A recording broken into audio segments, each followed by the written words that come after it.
Mga idol, eto na naman tayo. Magre-repack ulit tayo ng battery pack ng mga impact wrench.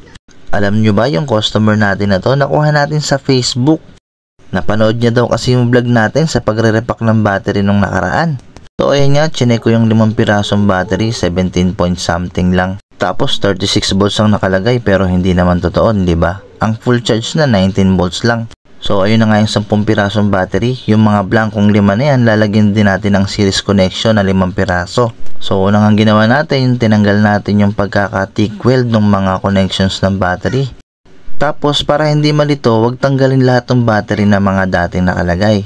Lagyan nyo muna sa ibaba ng kaparehas ng posisyon, positive to positive, negative, ganon, bago tanggalin yung luma para hindi kayo malito sa pagkakabit mamaya.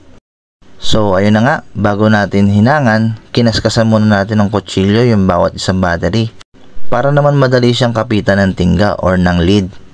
And then siniris na natin yung 5 piraso at susukatin natin ng supply, 19 volts pa din siya. Tapos yung sa ibaba naman ang lalagyan natin ng connection, isisiris natin din yung 5 piraso sa ibaba, tapos ipaparallel naman siya dun sa ibabaw na 5 piraso. Bali ang mangyayari dyan, 5 piraso nakasiris sa ilalim, tapos 5 pirasong nakasiris sa ibabaw, tapos ipaparallel na silang dalawa.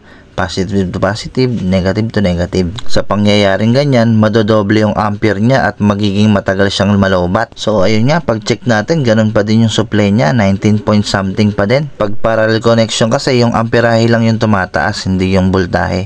So ayun, okay na siya.